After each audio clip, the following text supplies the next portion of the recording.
E hoje temos fundamentalmente o exercício do pensamento crítico centrado no domínio da educação.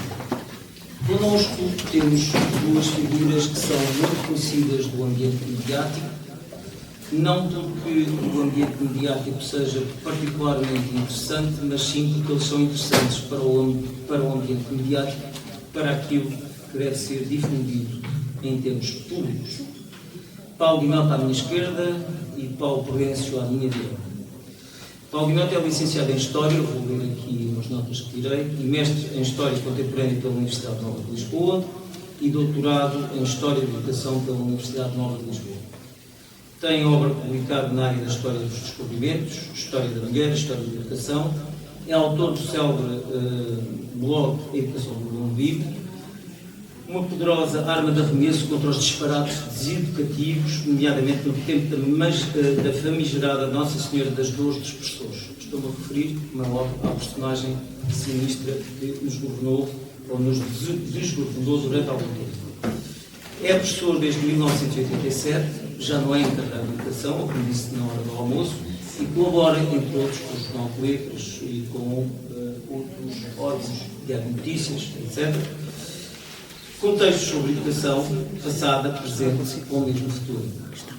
Paulo Prudêncio, aqui à minha direita, é mestre em Gestão Escolar pelas Faculdades de Economia, Psicologia e Ciências de Educação e de Direito da Universidade de Coimbra e professor de Educação Física no ensino público.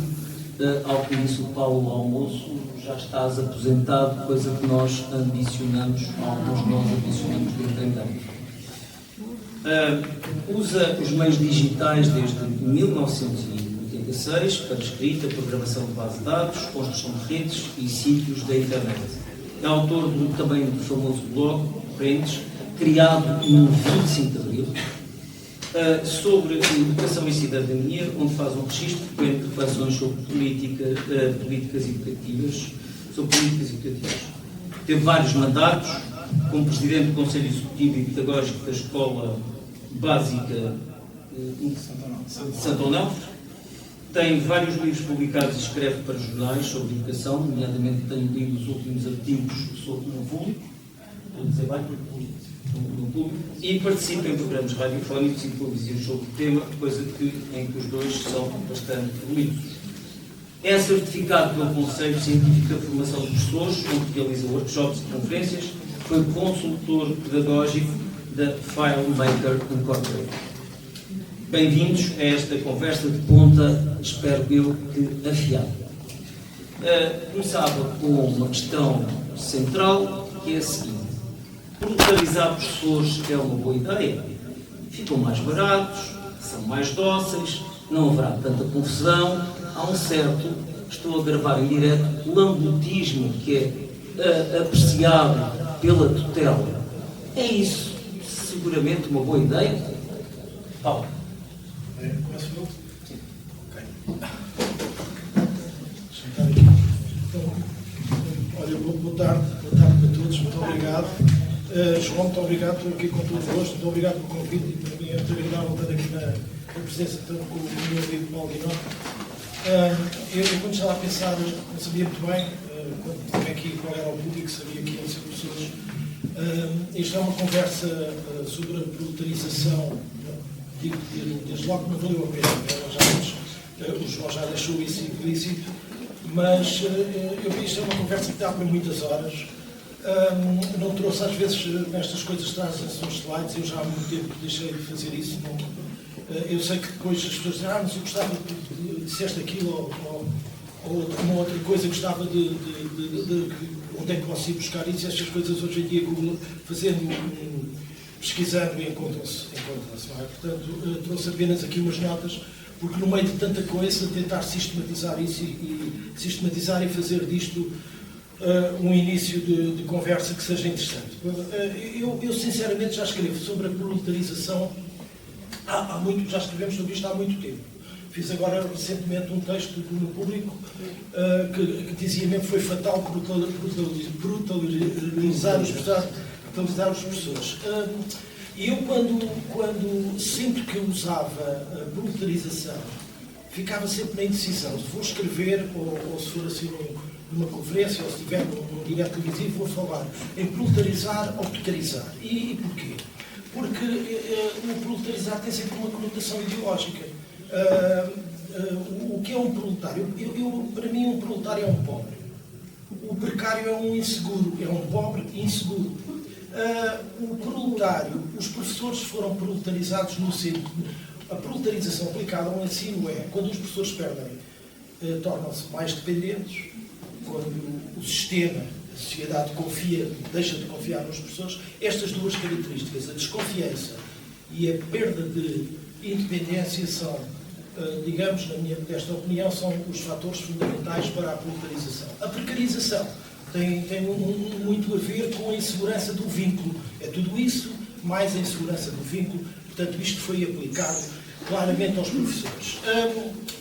Mas também, quando nós estamos a desenvolver estas coisas e vamos falando muito tempo, muitas vezes, em muitos sítios, sobre as mesmas coisas, vamos procurando ideias de síntese, ou metáforas, ou procurar resumir, sintetizar uma série de coisas, em vez de estarmos a falar outra vez no mesmo. E eu, a certa altura, na mudança do milénio, um pouco mais à frente, lembrei-me, ou talvez na década de 2010, lembrei-me, ao ouvir um debate sobre direito, que era sobre o enriquecimento ilícito e a inversão do modos da prova. Eu lembrei-me que era realmente aquilo que sintetizava a situação dos professores, que era a inversão do ônus da prova. Se nós explicarmos isto a qualquer pessoa, a pessoa percebe, desde que há escolas, que os professores sabem que têm que prestar boas contas. Como aplicam o programa das disciplinas que lecionam e quais os critérios que usam para avaliar os alunos.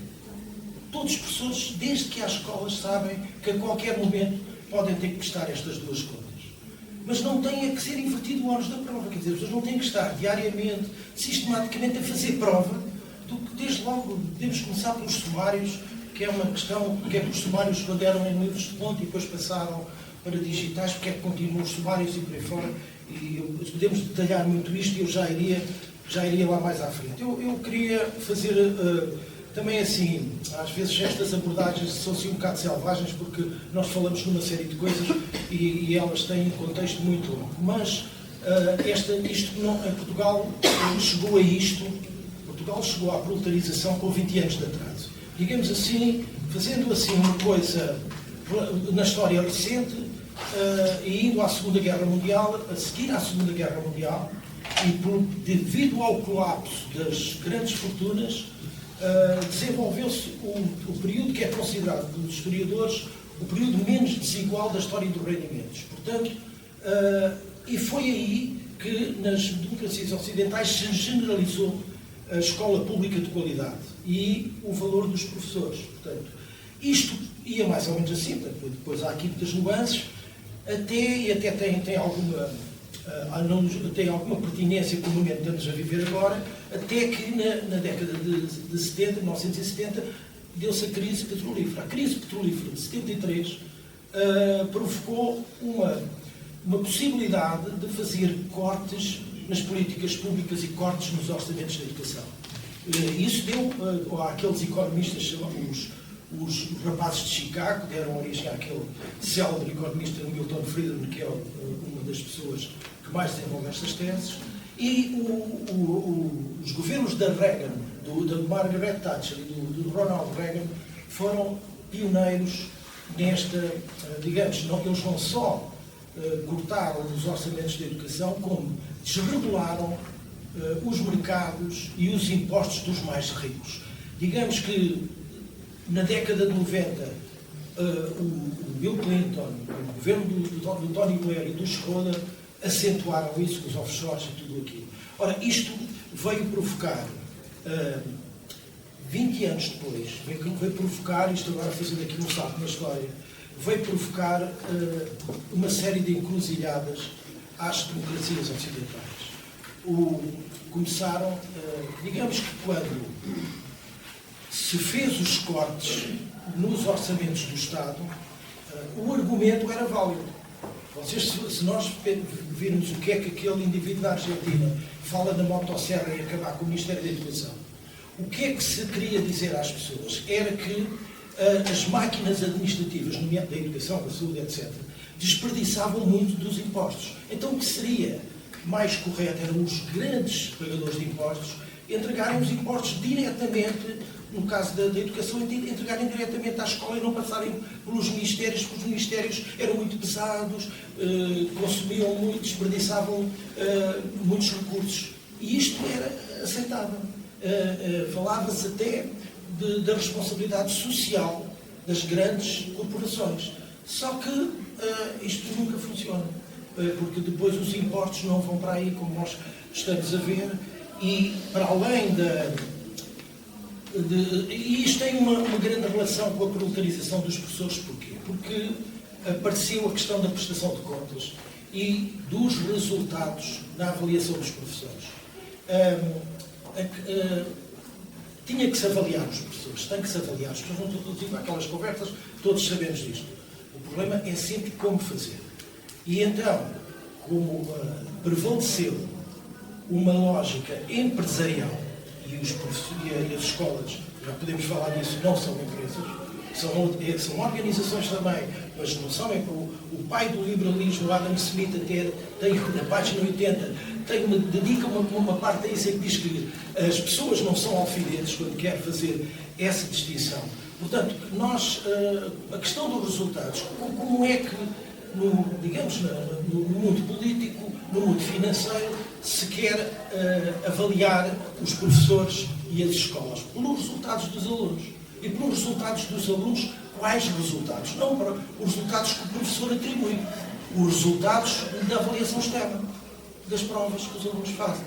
E há programas, por exemplo, o Obama Race to the Top, ou os da Fundação Gates, para não dizer que são de extrema-direita ou de extrema-esquerda, os do Obama Race to the Top até pagavam mais aos professores cujos alunos tinham melhores resultados nos exames e despediam os professores cujos alunos tinham piores resultados.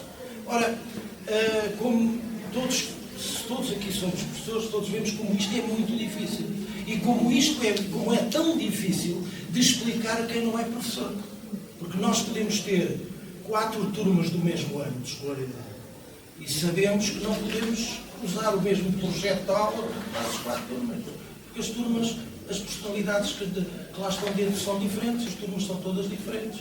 Uma coisa que funciona muito bem numa turma, vamos aplicar a mesma na turma a seguir e já não corre tão bem. Depois a composição, depois há uma coisa que provavelmente é mais difícil também de explicar, é que é mais correto falar em ignorância do que em conhecimento no que se refere à forma como cada um aprende. Então, se nós não sabemos como é que... Nós podemos saber muitas maneiras de ensinar um conteúdo, só que não sabemos como é que aquelas pessoas que ali estão à frente, como é que se processa a aprendizagem. Se calhar ainda bem que nunca venhamos a saber. Portanto, é este universo único, este universo que cria todas essas dificuldades, e quando se aplicam estes programas como este da avaliação dos alunos, como a avaliação dos professores, com base nos resultados dos alunos nos exames, dá estes problemas. Eu queria só ainda aquelas políticas de que nós falámos, que eu falei há pouco de Reagan e do Thatcher, e os resultados que vieram a ter mais tarde, há três questões que são fundamentais. Uma, a desregulação provocou a selva digital, onde há 15 anos as democracias ocidentais largam as crianças e os jovens, com resultados políticos que todos estamos a ver.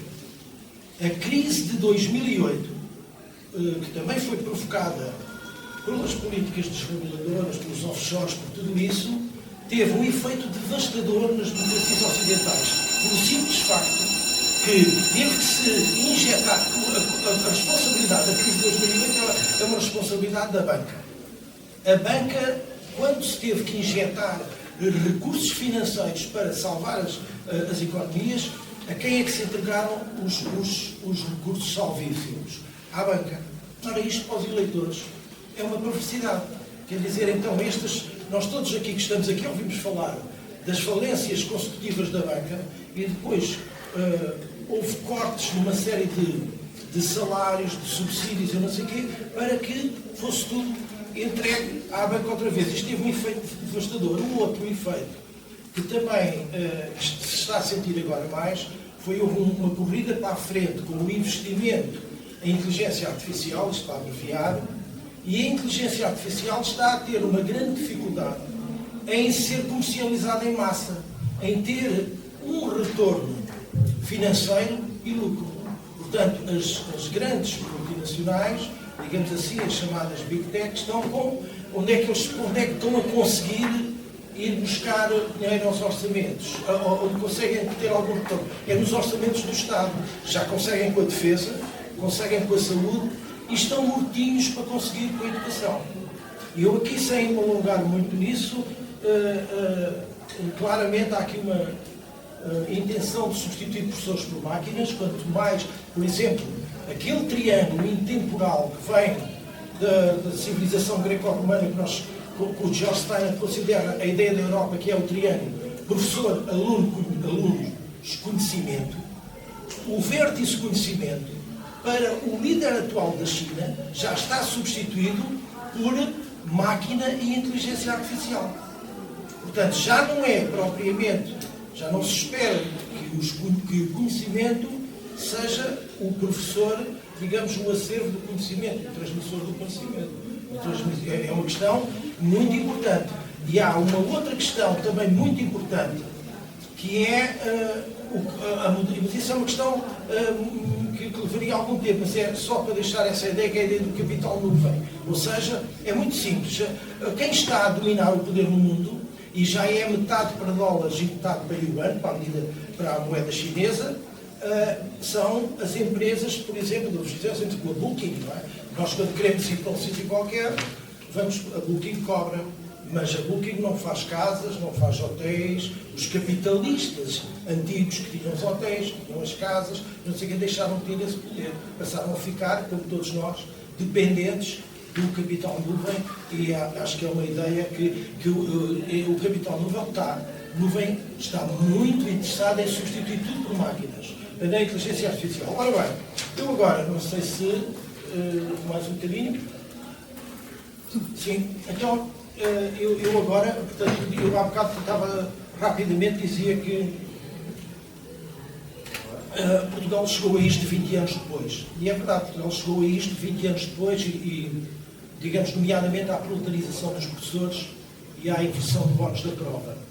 Portanto, ali no início do milénio, Portugal, mas não só acelerou, como foi muito mais drástico.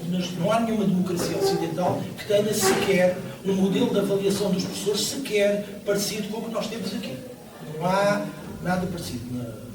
Mas é assim, Portugal proletarizou os professores em 4 grandes eixos: a carreira, a gestão das escolas, a avaliação do desempenho e a burocracia.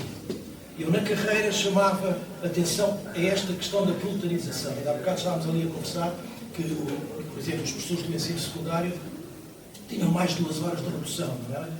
As pessoas tinham só ensino secundário. E, de repente, acabou-se com tudo, nivelou-se tudo por baixo, com aquela ideia de que os professores têm que ter todos os horários de 35 horas.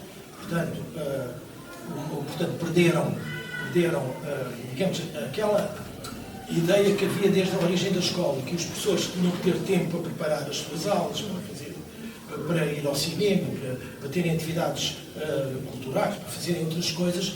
Foi uma ideia, deixou de ser uma ideia aceite, e então os horários começou-se a meter nos horários aquilo que todos chamamos de inutilidades. Portanto, o que não interessava muito o que é que a pessoa estava a fazer, o que importava era que a pessoa estivesse a cumprir 35 horas, e isso, a certa altura, parecia que é uma coisa muito importante para quem quer proletarizar, não há muita diferença entre estar numa sala de aula ou não.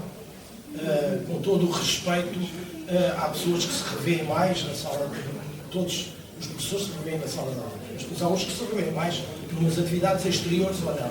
Mas as atividades externas ou extracurriculares, ou que lhe queiram chamar, devem ter um cariz voluntário. Portanto, não devem definir a profissionalidade do professor. A profissionalidade do professor, que é muito exigente e cada vez mais difícil, define-se na sala de aula, com a preparação das aulas, tudo aquilo que está no universo, que só os professores é que sabem, se isso deixar de ser respeitado, se começar a fazer escolas virtuais, em que praticamente o professor, um pouco como na telescola, em que o professor chegava ao espaço e já lá estavam os conteúdos, as aulas todas preparadas, está ali para passar as aulas, até os testes. Há muitas, por exemplo, no Reino Unido, eu há tempos estava a falar com uma professora de matemática que eu conheci cá, que foi para o Reino Unido há 10 anos, e eu perguntei, então, como é que são as tuas turmas? Não, eu nunca lecionei, eu estou lá numa empresa, a gente faz os testes e corrige os testes, portanto, os professores não fazem os testes, portanto, aquilo já aulas para 500, por aí fora. Portanto, essa questão dos horários é muito importante. Eu acho que Portugal fez uma outra coisa que foi indecente e que depois os políticos andam sempre a dizer que é, e diz-se muitas vezes que é aproximar as pessoas da residência. Foi aquela coisa dos concursos quadrianuais, os concursos para o quadro, para as pessoas do quadro. Nós sabemos que todos os anos, agora muito mais, mas sempre houve pessoas do quadro a reformarem, a sair, etc. E as pessoas, o concurso anual, porque desde há muito, de 1990, dessa década, que em Portugal há meios humanos e técnicos para que os concursos sejam não assunto. Não há conhecimento, muitas vezes, de quem toma as decisões políticas. E o que acontece aqui nestes concursos quadrianuais é que as pessoas, às vezes, estavam ali 3 anos à espera para se aproximarem da residência quando havia um lugar de quadro ali e pronto, e depois tínhamos esta conversa. Foi uma coisa gravíssima. A outra coisa que foi indecente na proletarização portuguesa e na precarização foi a precarização dos professores contratados. O Paulo Guinaldo, nós acompanhámos pessoas que iam muito generosamente à Comissão Europeia, saber o que é que as pessoas faziam, porque na Europa e a Comissão Europeia tipo o Estado português, há histórias das pessoas do Estado português que não são donas do orçamento, as respostas que dava à Comissão Europeia para manterem os professores precários, é uma história universal da infâmia, como dizia o Jorge Luís Borges, quer dizer, foi só mesmo para baixar o orçamento do Estado. Eu posso falar nisso, mas Portugal, neste ano, tem pela primeira vez uma percentagem do produto interno bruto que só existiu em 1973, a percentagem para a educação. Nós estamos com uma percentagem do produto interno bruto para a educação de 2,6 por aí. Portanto, o mínimo democrático é de 3% para cima, mas de 4%, e Portugal desde 1973 que não tinha um valor abaixo dos 3%. Mas esta questão dos professores contratados foi, digamos, uma questão, como todos se lembram, as pessoas andaram contratadas a desafio. Depois, aqui os outros três eixos. Não sei, podemos fazer depois, mais tarde, uma outra intervenção. Falaste de carreira, sim, gestão escolar e burocracia. Burocracia e o outro eixo era? A carreira. A carreira, a gestão, a avaliação e a burocracia. Eu queria, portanto, a carreira, estas questões, a questão da avaliação, elas todas se ligam e todas estão integradas. A questão da avaliação do desempenho também já abordei. Há uma questão indecente que é a questão das cotas e das vagas, que foi realmente uma coisa que é um instrumento da proletarização.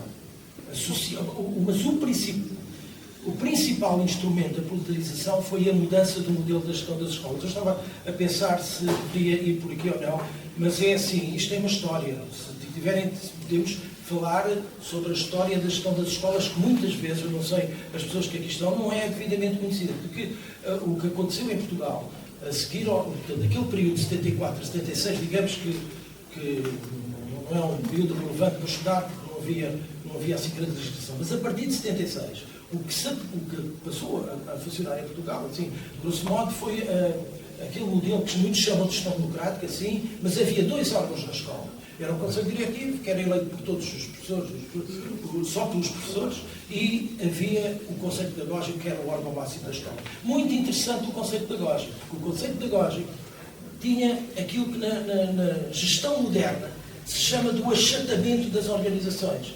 Quer dizer, não ter muitos patamares de decisão. Portanto, como agora há os departamentos, depois os grupos, não sei o quê, quando aquilo chega ao grupo, naquela altura os conselhos pedagógicos era uma discussão quase, os delegados de grupos estavam todos nos conselhos pedagógicos, quando acabavam a reunião do Conselho Pedagógico, reuniam com os grupos, ouviam as pessoas, para depois no Conselho Pedagógico seguinte colocar. Portanto, havia uma mobilização. E uma coisa que era muito importante, que era a escola funcionava como um laboratório da democracia. Nós, às vezes, eu outro dia ouvi aquele jornalista que escreveu aquela coisa sobre o Chega, aquele livro sobre o Chega, eu ouvi numa entrevista ele a dizer uma coisa que não surpreendeu-me ligeiramente, que os fecheiros do Chega estavam cheios de professores. Fecheiros do básico e do secundário, mas também do superior, juízes, médicos, mas muitos professores. E não me surpreendeu, porque a escola deixou de ser um laboratório da democracia. A democracia, os adultos também aprendem a democracia diariamente. Quando na escola deixam de participam, não. Quando se perguntar, há pessoas que quando é que votaste a última vez? Bem, votou para aquelas listas para o Conselho Geral, mas depois nunca mais votaram, nem sabem já. Quer dizer, esse exercício de laboratório da democracia depois temos para os alunos também é a mesma coisa. Quer dizer, se nós temos os professores sempre a protestarem, a dizer que não há democracia, que não sei o quê, que não sei o que mais, os alunos vão perceber que realmente há aqui qualquer coisa que não está bem a democracia, e depois eu acho que isso desvaloriza muito a escola como laboratório. Mas eu estava a dizer que isto dos conselhos diretivos, ali na década de 90, havia muitos políticos, muitos académicos, muitas pessoas que influenciam o poder político, que não queriam nada com ele, que não queriam esse modelo. Queriam um modelo unipessoal, que é um modelo, as pessoas costumam se referir a isso como do headmaster. Portanto, tem aquela tradição de muitos estados dos Estados Unidos, do Reino Unido, do reitor, do diretor. E queriam impor isso em Portugal. E às vezes, as pessoas que este modelo que está em vigor foi testado em 30 escolas secundárias, de 92 a 98. E foi testado assim. Havia um Conselho Geral, mais ou menos, não como agora, porque os professores eram metade dos membros do Conselho Geral, e que não elegiam ninguém. Havia algumas pessoas do Conselho Geral, 2 ou 3, que entrevistavam os candidatos a diretor e escolhiam um. Depois não havia limitação de mandatos.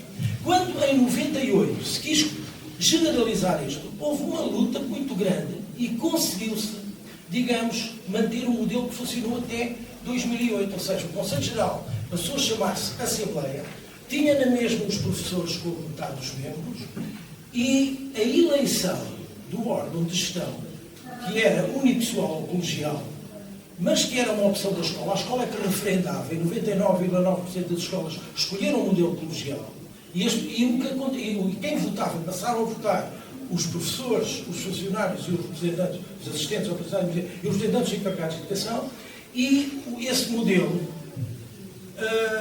funcionou assim e com muito melhor avaliação do que o outro modelo de 92 a 98, que só não se implementou, porque os relatórios, não sei se isso ainda estará aí no Ministério da Educação, eram negativos, teve uma avaliação negativa, o que hoje se fala de autocracia, de decisões, tudo isto que nós sabemos, já estava naquele relatório. Foi uma questão ideológica e que se teimou em ir por ali, e depois, até 2008 não aconteceu, e em 2008, como vocês se lembram, também com uma grande contestação, mudou-se para um modelo que já tinha dado mais provas, mas mudou-se com algumas nuances, ou seja, como era impossível, impraticável, que se fosse o Conselho Geral a ter 2 pessoas a fazerem umas entrevistas, que nem eram entrevistas com pessoas que percebiam de entrevistas para estas coisas. Então o que é que se fez? O Conselho Geral passou a fazer uma votação e aquilo passou a ser uma coisa inédita, que é não existe em mais lado nenhum, que é um concurso público seguido de uma votação que pode não respeitar nada daquilo que se fez no concurso. Portanto, a intenção foi retirar os professores da decisão na escola. Todos estes 4 eixos, que depois a carreira, a gestão, a avaliação dos professores, concretizam-se na burocracia. A burocracia é o expoente máximo da inversão do ónus da prova. E onde é que isto depois vai desaguar também? Em duas questões fundamentais, que é os problemas da autoridade pedagógica e a disciplina da sala de aula. Quer dizer, nós quando olhamos para os estudos da OCDE, aquele Education at a Glance, nós já vimos já em 2014, Portugal era o primeiro país nos países da OCDE, mas destacado em que as pessoas demoram mais tempo a começar uma aula por causa da indisciplina nas salas de aula. Isso veio-se a confirmar em 2025, não sei qual é a surpresa. Nós estamos sempre nos primeiros lugares da indisciplina, nos primeiros... Claro que agora eu vou mesmo, não vou dizer mais, vou ficar aqui. Eu há sempre uma coisa que eu acho que... Mas eu não sei se isso cada vez... Porque eu vou dizer se há mais possibilidades de acontecer. Eu, pela minha experiência pessoal, digo-vos que não tem assim grande interesse, mas posso dizer-vos que eu sempre verifiquei que não são em relação às pessoas, não são as pessoas, não são as profissões que fazem as pessoas, são as pessoas que fazem as profissões.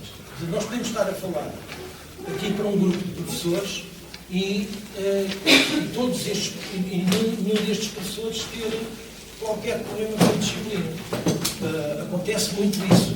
Por exemplo, sei lá, as escolas, porque isto são muitas variáveis. Todavia, o que me parece aqui é que esta profissão esta profissão da escola pública estão em queda e eu acho que sermos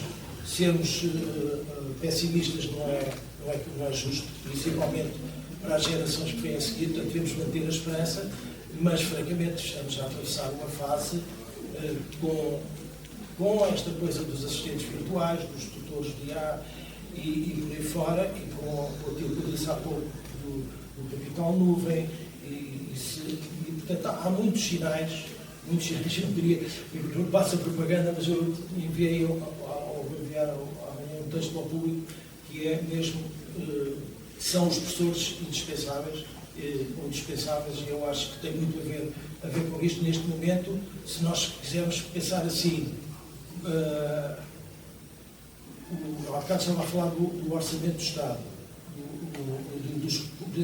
como é que se desceu tanto no orçamento do Estado? Desceu-se porque os professores que se reformam estão quase todos no topo da carreira, e em cada 3 professores que se reformam são aí 10 mil euros brutos. Os que entram com...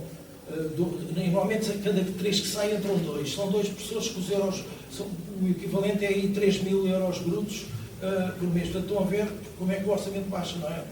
Porque 85% do orçamento do Estado é pagar pessoas. Se estão a sair 3 pessoas que têm um salário de 10 mil, entram 2 que têm um salário de 3 mil para fazer a mesma coisa, porque têm reduções da componente letiva, não sei o que é. É só começar a fazer contas. Onde é que as grandes, as Big Tech, conseguem vir aos orçamentos da educação buscar recursos financeiros para pagarem os investimentos astronómicos que são precisos para manter servidores, para manter tudo a funcionar. Obrigado. Muito obrigado ao Paulo. Agora passamos para outro Paulo. Aliás, isso são 3 P's, não é? Como o Paulo durante estes dias disse. Ora bem, boa tarde a todos. Começo por agradecer aos presentes numa quarta-feira à tarde aqui estranho para nos ouvir. Sinceramente, é preciso existir espírito de martírio. Agradecer ao João Paulo pelo convite, ao Paulo por ter aparecido, porque caso não tivessem sido eles dois, eu agora me mandei ermita e não aceitaria vir aqui falar de coisas que, para ele e para mim, há 20 anos que falamos do mesmo e já estamos cansados de falar do mesmo. Ora bem, a questão da proletarização. Eu vou fazer uma abordagem um bocadinho mais concreta ao caso português do que o Paulo fez, que ele foi mais em termos gerais, embora também já lá vá dar. É assim, eu por proletarização não vou buscar o termo tanto ao século XIX, ao marxismo, mas adaptando a criação ou a transformação de uma classe social, de um grupo profissional que tinha uma certa identidade, uma certa qualificação e um certo respeito à sociedade, a tentativa de criação de uma massa indistinta de trabalhadores de uma engrenagem que os pode substituir por qualquer outra pessoa. Ou seja, estás agora aqui tu professor, mas a seguir pode estar aqui apenas uma pessoa a facilitar aprendizagens. Não sei se vocês acompanharam a inflação de summits e de fóruns nas últimas semanas, mas entre os participantes desapareceram praticamente os professores, ou seja, os especialistas em educação são todos menos os professores, sem ofensa à linguagem de participação de uma delas, mas uma das pessoas que estavam nos painéis era um facilitador de transformações sistémicas. Eu não faço ideia do que é que isto seja. Pá, não faço ideia, mas era uma pessoa que, pelos vistos, devia falar sobre educação.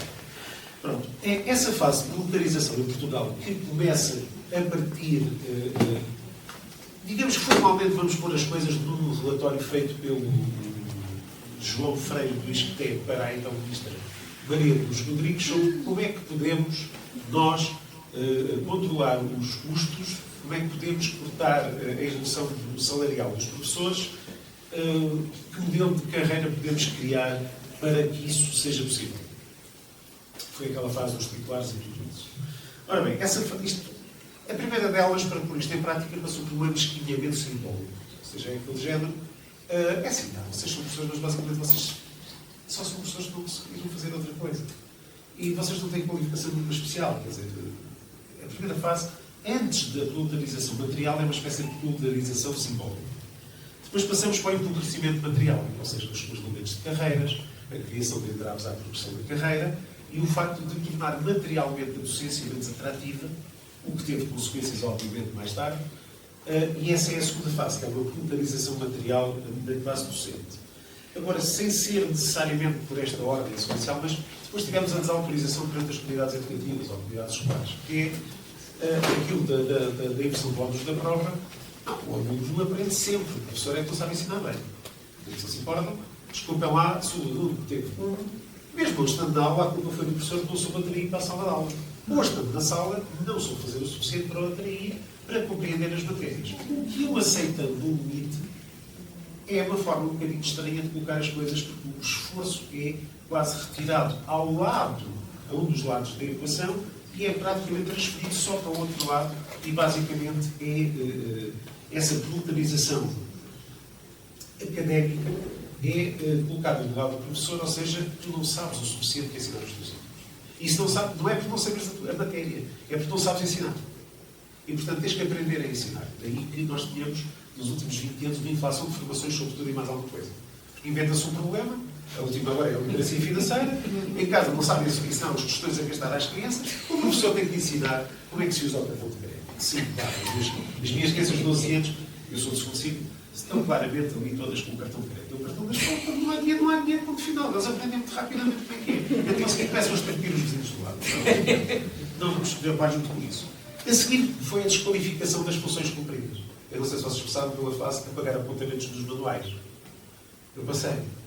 Ou seja, ter centenas de manuais numa sala e o professor tirou um curso desgraçado, até pode ter tirado um curso decente, eu tirei de História, portanto não vamos por aí, e tivemos que andar ali a apagar os apontamentos, porque era preciso utilizar os manuais, que é uma atividade que eu acho altamente qualificante e que temos que ganhar imenso dinheiro. E o mais engraçado, eu por acaso não vou contar dedos, mas sempre digo isso, porque está numa dessas escolas, onde se fez uma reportagem e a senhora diretora por uma vez apareceu. Não está aqui ninguém do órgão de Estado, eu sei que está, mas só brincar. A senhora diretora apareceu e por uma vez apareceu numa sala a apagar apontamentos. Não, a apagar apontamentos nos manuais escolares. E estava muito feliz porque aquilo era uma função muito importante. Não é uma função muito importante, é uma função desqualificante para um professor. Ele não tem vergonha nenhuma de o dizer e não quer saber se me chama corporativo. Eu não tirei um curso superior, não fiz a minha especialização profissionalizante para apagar manuais. Ou para receber os dinheiros das fotografias de Natal das turmas. Ou para receber os talões das visitas de estudo que os pais sempre esqueceram de mandar e depois é preciso receber o dinheiro e depois é preciso fazer os trocos e depois ir entregar à colega e termos uma bolsinha, vou pôr aquilo tudo e para não confundirmos esse dinheiro com o dinheiro das outras coisas que estamos a receber. E, portanto, o professor tornou-se uma espécie de, sei lá, nem é gestor do economato da escola, mas uma espécie de funcionário do economato da escola. Eu andei dentro da minha mala com o dinheirinho da visita de estudo, o dinheirinho das fotografias, o dinheirinho de outra atividade qualquer e as autorizações e tudo isso. Portanto, há uma desqualificação das funções que o professor assegura dentro da escola. Disseram muito sobre isso, disseram que iam mudar e não mudei por nada.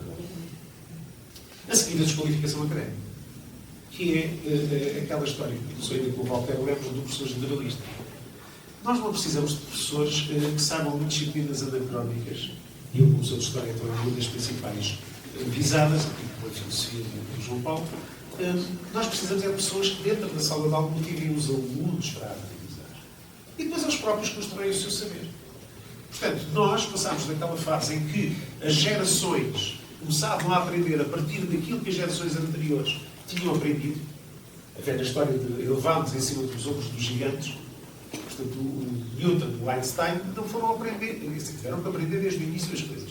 Mas depois elevaram-se acima disso. E nós não temos que fazer esse processo todo outra vez. Podemos dizer aos jovens e às crianças, isto é dado por adquirir. Não temos que estar a provar outra vez, por A mais B mais C mais B mais E, que a Terra não é plana. Por muito que nós até tenhamos agora alguns políticos que ainda sejam terraplanistas.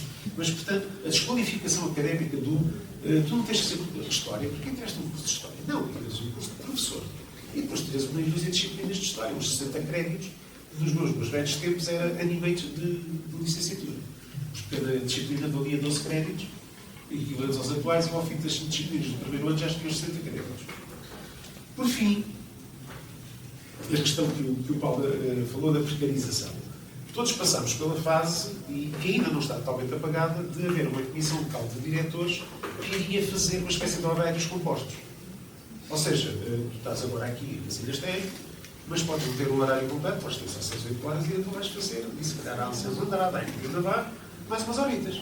No meu caso, que sou do Conselho da Moita, estaria ali na Rosinha da Silveira, depois vais para o João primeiro. Mas temos colegas a fazer isso. Os colegas que neste momento estão a tapar buracos em inglês. O grupo de inglês é um desses casos. As pessoas que concorreram ao 120, em inglês do primeiro ciclo, estão agora a ir completar ao 220 na escola sede. E os professores, que mesmo sendo do quadro de escola, ou do quadro de agrupamento, foi essa a mudança terminológica, tens que assegurar funções dentro de todo o agrupamento. Tu deixaste de ser professor desta escola. Eu entrei como professor daquela escola. Mas 2 anos depois já não era professor daquela escola. Era professor do agrupamento. E a certa altura havia a possibilidade de sermos professores de conselho, municipais. E a certa altura de QZP. Porque este processo entre os QZPs e os professores de quadro, isto agora está a ficar um bocadinho definido. Ora bem, porquê é que isto tudo aconteceu? Isto tudo aconteceu porque a partir dali dos anos 2000, na sequência daquelas teorias da nova governança pública, tivemos aquilo que o António Teodoro, e não é de propósito, eu estou a falar disto, desculpa lá, o António Teodoro caracterizou como as políticas, estava aqui escrito, como as políticas transnacionais de educação, em grande parte coordenadas pela OCDE, decidiram aplicar numa série de países. 20 anos depois percebemos que funcionaram mal. Podemos estar agora a maquilhar a coisa. A pandemia ajudou a perceber que estavam a funcionar mal. Os resultados das aprendizagens globalmente estão a descer na maior parte dos países. Muitos dos países que eram apresentados como grandes faróis da educação começaram a ter resultados a descer e a inverter a sua marcha. Eu lembro-me que, ali por 2010, fazia parte do Conselho de Educação daquilo que toda a gente chama a Fundação de Pindosa, a Fundação de Educação Escolar dos Santos, onde o atual secretário de Estado, Almeida Cristo, conseguiu fazer um vídeo sobre a maravilha do modelo sueco. Nem de propósito, passados uns meses, houve uma conferência da Gulbenkian em que o equivalente lá, o diretor-geral da Educação da Suécia, veio dizer: nós enganamos. Nós enganamos. Mas eles admitiu o erro.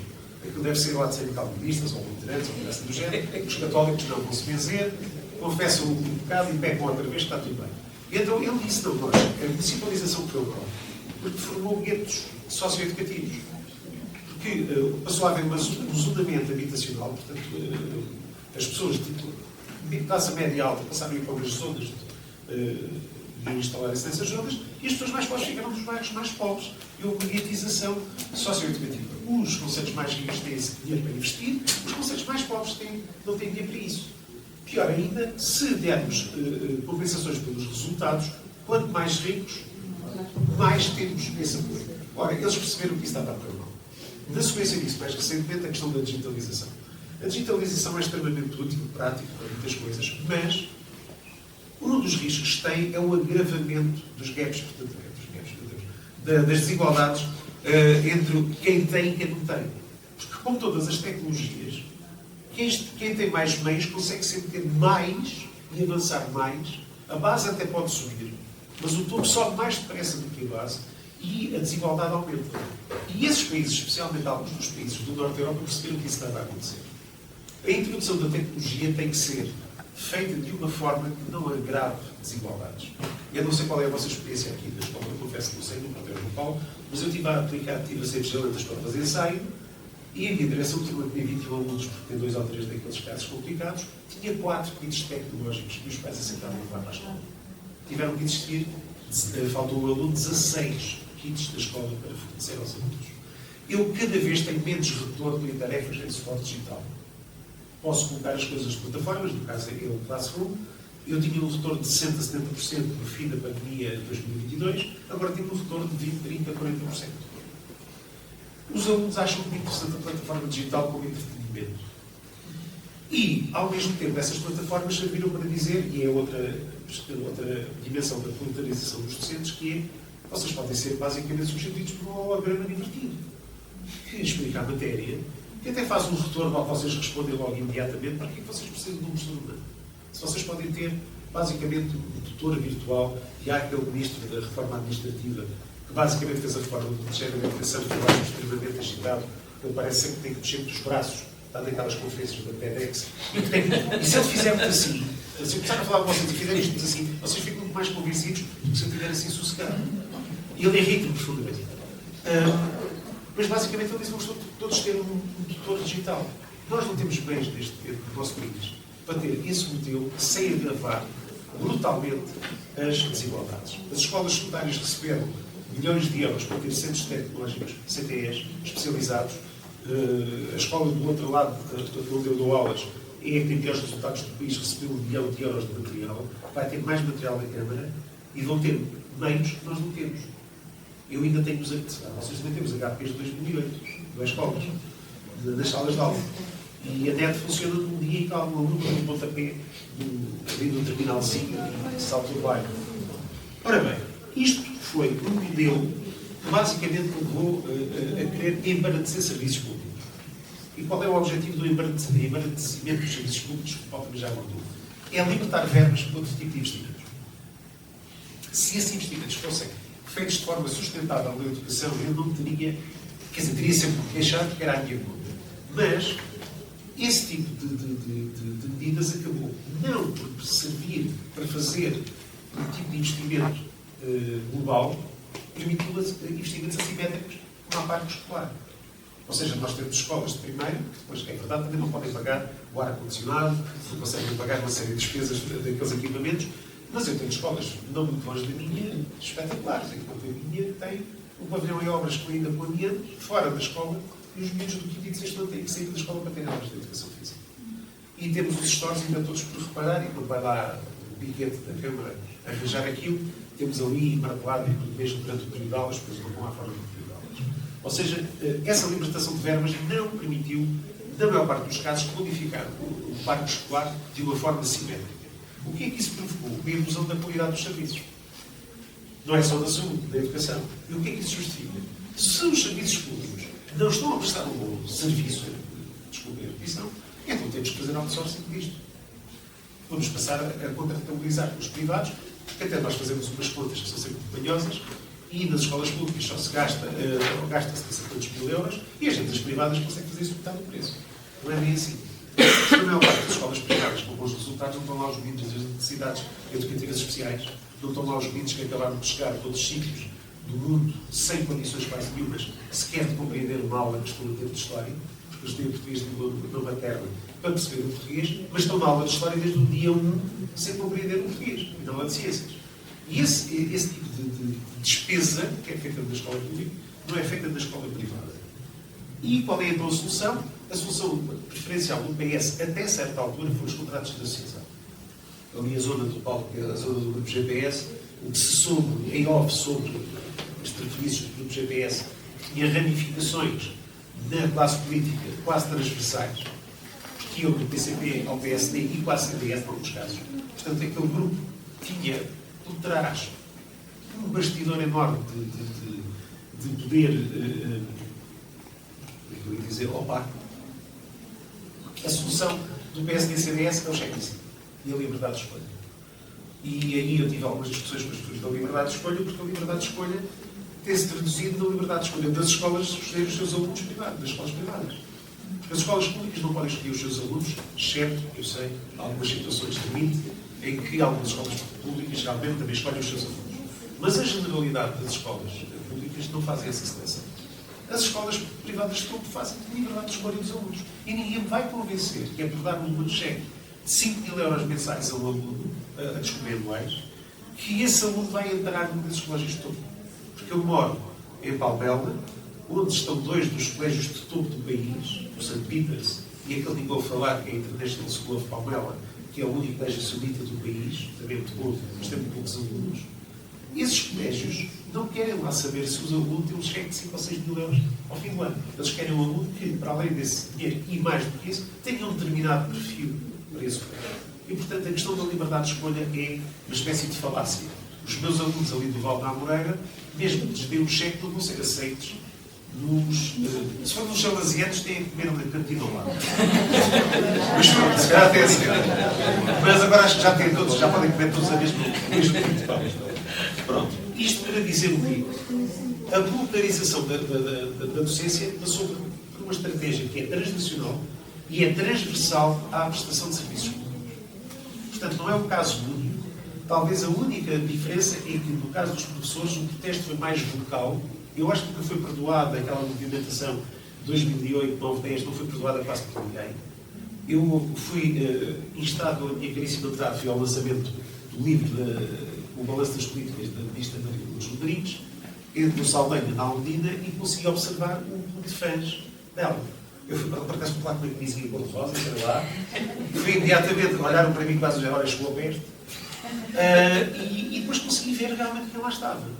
Estava desde a família Soares ao Justino, ao Machado Pereira, ao agora, sei lá o quê, Pedro Marcos Lopes, a estrutura toda do Ministério da Educação e um leque muito alargado de pessoas que foi ali prestar uma espécie de vassalagem a esse tipo de políticas e que achou como boas essas políticas. Claro que quem esteve contra essas políticas, a certa altura foi considerado velho Estela, arcaico, não estou a ver o futuro e tudo mais. O futuro foi o que nós temos agora. O futuro é nós, neste tempo, termos uma profissão que envelheceu, que era uma coisa que, pelos vistos, os especialistas não conseguiram prever. Pelos vistos, eu iria ter sempre 43 ou 44 anos. Eu não me importava. Eu não me importava que tivesse razão. Mas, infelizmente, envelheci. E daqui a uns tempos precisa ser substituído. E essa substituição, neste momento, está a ser feita por recrutamento quase ad hoc. Eu estou, neste momento, a dar aulas a um mestrado de ensino.